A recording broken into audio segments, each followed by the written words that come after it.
A verdade é que realmente o mundo está passando por uma geopolítica turbulenta, vai. Ah, não, isso não tenha dúvida. Que estamos passando por um período turbulento, não tenha dúvida. Desde a pandemia, né? A pandemia já começou com uma reviravolta em termos de costumes, de autoritarismo do governo em cima dos indivíduos, que é uma coisa realmente que totalmente fora do comum. E a minha visão é que a gente está vivendo é uma continuação disso daí, no final das contas, porque esse desespero todo do Putin com essa guerra e coisa e tal tem muito a ver com o enfraquecimento que ele mesmo está sentindo devido a esses problemas econômicos todos. Faz sentido, na minha opinião. O que você acha, Nilma? Olha, nisso eu concordo completamente contigo, cara. E é o que mais me assusta, porque não sobre o Putin em específico, mas o autoritarismo que nós estamos vendo crescer a cada dia. É algo que tira o meu sono, é algo que as pessoas estão começando a perceber, algumas até se mobilizar na rua mesmo, que me deixa otimista, mas, infelizmente, é uma força muito poderosa, que usa muita dissimulação, que usa uma retórica que, às vezes, não parece ser tão autoritária, para pegar um exemplo como o do Trudeau, por exemplo. Então, a gente tem que ter muita cautela nesse momento. Eu não tenho medo de falar com gente de qualquer espectro político. Na verdade, eu sempre vou tentar falar com todos os lados, porque é gravíssimo o que a gente está passando, certo? O que eu vou falar aqui agora, alguns podem até falar, isso já é um pouquinho demais, mas nós já estamos numa guerra até no Brasil, isso é uma guerra diferente. Eu sei que alguns já devem ter me escutado falar isso várias vezes, foi até o que eu falei com o Monark da última vez aqui no podcast, mas o brasileiro precisa entender isso. Nós estamos já numa guerra e a derrota significa um autoritarismo, uma ditadura absurda, completamente absurda. Você enxerga dessa forma? Porque parece que o Nilma enxerga as coisas que estão acontecendo tendo uma motivação organizada de gente que é muito poderosa. Talvez a elite global. E talvez seja por isso que o nome é globalismo, né? Porque é uma elite global. Eu tenho um problema com essa ideia de que existe uma elite globalista que cuida das coisas e coisas e tal, simplesmente porque essas pessoas não teriam capacidade de fazer isso. O que eu vejo que está acontecendo é um fenômeno bem diferente. Eu vejo a seguinte forma, a informação descentralizada e distribuída, a internet, o fato das pessoas trocarem ideias entre si, isso representou um desafio para essa turma que está no poder hoje, para os socialistas que estão no poder hoje. O pessoal realmente se sentiu acuado. Então, o que a gente está vendo, esse autoritarismo todo, eu concordo, existe um crescimento do autoritarismo no mundo, a gente está vendo isso, na verdade, é uma reação dessas pessoas, né? Essas pessoas estavam vendo que a população em si já não obedece à televisão, já não leva tanto em consideração o que é colocado em TV tradicional, em mídia tradicional, que sempre foi o que eles usaram para manter a população, digamos, controlada, não obediente, de gado, né? Eles não têm problema com pessoas pensarem diferentes, o problema é que eles querem que o pessoal fique controladinho, fique quietinho. Isso que eles perderam esse controle sobre o pessoal, né? Coisa de 10 anos atrás, 2010, 2005, 2010, todo mundo, eu já me considerava um defensor do Estado mínimo, uma pessoa de direita, mas a impressão que eu tinha, eu olhava para o mundo e falava, pô, caramba, eu sou exceção da exceção, não tem mais ninguém, todo mundo é de esquerda, todo mundo é socialista no Brasil. E eu imagino que muita gente se sentia assim. Por quê? Porque você não se vê representado na televisão, na mídia, nos jornais e coisa e tal. Quando começou essa revolução das redes sociais, do pessoal discutir política em rede social, que começou ali em 2010, 2012, 2013, mais ou menos, pelo menos foi quando eu tomei contato com isso, né? Aí você percebe que tem um monte de gente que pensa como você. Foi isso que esse pessoal perdeu. Então, eles perderam essa hegemonia do pensamento. Controle da narrativa. Exatamente. E aí, o que aconteceu? Quando veio a pandemia, quando veio o vírus, o que aconteceu? Eles quiseram usar isso para retomar o controle. Aquele controle que eles sentiram que perderam, eles tentaram compensar com o autoritarismo. Não é que tivesse um órgão centralizado mundial planejando. É idiotice pensar isso. Desculpa, eu não quero usar esse termo. Deixa eu fazer o meu termo. Respeitar ideias. Para respeitar as ideias aqui, para não ficar... É uma simplificação muito grande isso. O que aconteceu é que você viu um monte de gente com o mesmo interesse, um monte de político que estava se sentindo acuado, um monte de político que estava sentindo que estava perdendo o poder e quis usar a pandemia para isso. É o que o Lula falou, você viu a frase do Lula? Ainda bem que a natureza criou esse vírus, não sei o que lá, para mostrar que precisa de Estado. Uhum. O que o Lula falou foi, ele externou o que muito político estava sentindo. Então, Eu vejo dessa forma. Mas você não acha que o fato de existir um grupo de pessoas que tem uma mesma mentalidade e tem o mesmo objetivo, você acha que a relação entre elas não pode ter uma coordenação? Não, eu acredito que existam grupos que têm alguma coordenação. A questão é que você não consegue as duas coisas. Se você tem um grupo grande o suficiente para conseguir controlar o mundo todo, você já precisa ter uma estrutura monstruosa. Por exemplo, você pegar o Fórum Econômico Mundial lá do Klaus Schwab. O cara existe, existe lá, tem a estrutura do cara. O cara bota lá, ele botou lá o negócio do reset mundial, né, o grande reset econômico, aquelas coisas todas. E ele fala abertamente isso, ele não está escondendo de ninguém, não. Ele tem um monte de gente ligada a ele. O Trudeau é um cara... O Macron é um cara... Agora, o que eu acho que é uma ilusão é achar que essas pessoas são mandadas pelo cara do Klaus Schwab, que o Klaus Schwab, ou outras pessoas falam que é o Jorge Soros, enfim, o pessoal fica... o Macron faz isso daqui. Não, não é assim que funciona, entendeu? Eles não têm esse poder todo. O que acontece eles são um grupo de influência. Eles têm influência no mundo? Têm influência no mundo. Eles podem mandar no mundo? Não, não podem. O que você acha disso? Eu concordo que é meio difícil uma organização conseguir realmente controlar o mundo todo, né? Mas eu não concordo que não exista alguém tentando.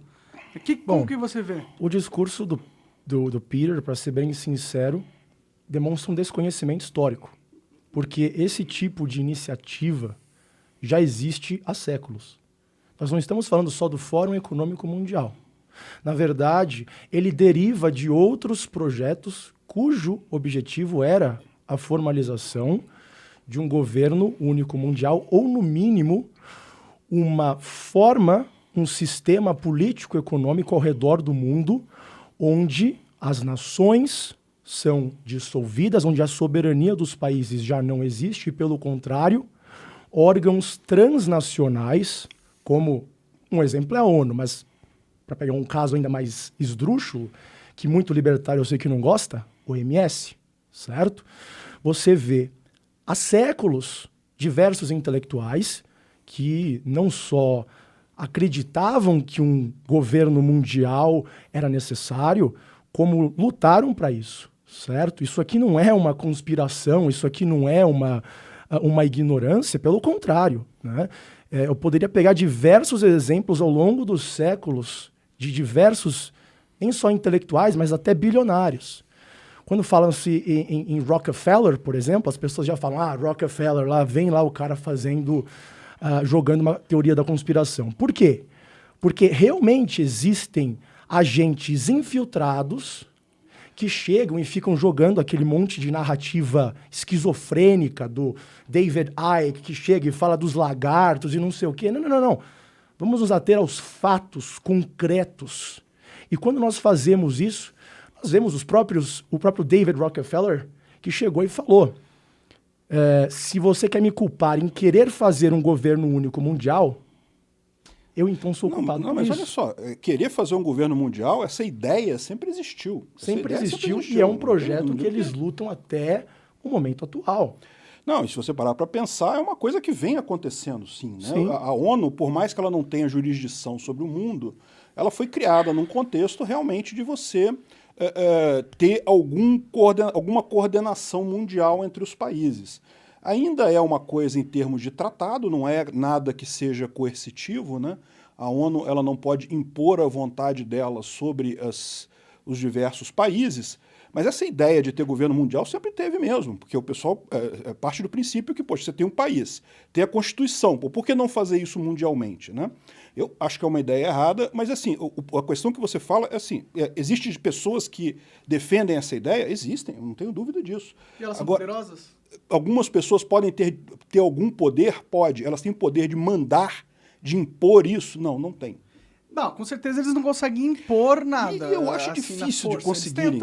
Eu acho difícil conseguir, tá? Porque o que acontece, na verdade, é o seguinte, para você impor um poder centralizado, você vai ter que tirar poder dos países. E hoje em dia... Não é isso que eles estão fazendo? É exatamente isso que eles estão fazendo. Não, eu sei, mas eles não vão conseguir fazer isso. Ah, tá. Mas eles não estão conseguindo. Não estão conseguindo. O que eles estão fazendo? O que eles avançaram nessa técnica? É só você ver no Canadá. Bloquearam a conta de qualquer pessoa que doou. Uma decisão do Trudeau. Uma decisão do Trudeau. Que não foi uma decisão do... que é controlado praticamente pelo Klaus Schwab. Bom, aí é que nós temos o problema, entendeu? Eu não acredito que o Klaus Schwab tenha a capacidade... Ele pode ter influenciado o Trudeau? Pode. Ele mandou o Trudeau, vai lá e faz isso. Sim. Não fez. Sabe por quê? É muito fácil você fazer isso com um político. Muito fácil.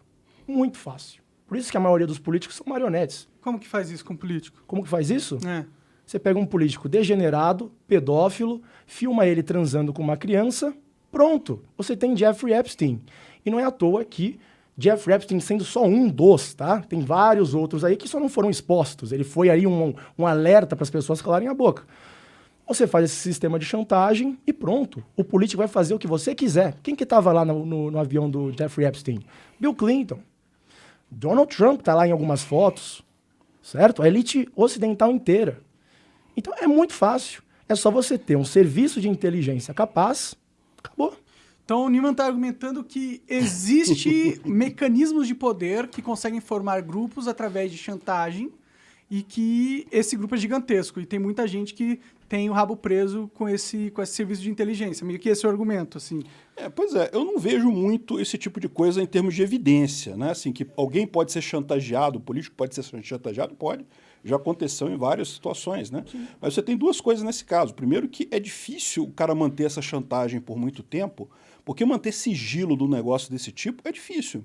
Olha o caso do Epstein. Qual que foi o problema do Epstein? Ele fazia sexo com meninas menores de 18 anos e pagava. E o que aconteceu? Durante muito tempo ele fez isso, não teve problema nenhum. Até que teve uma menina que depois cresceu e falou: ih, caramba, o que aquele cara fez comigo foi sacanagem. Eu vou bater a língua nos dentes. Foi lá, entrou na justiça e falou: não, peraí, porra, tá errado isso daí. Foi o que aconteceu, foi a primeira prisão do Jeffrey Epstein em 2008. E aí, se tiver um negócio desse tipo, teve uma vítima, teve alguém envolvido ali.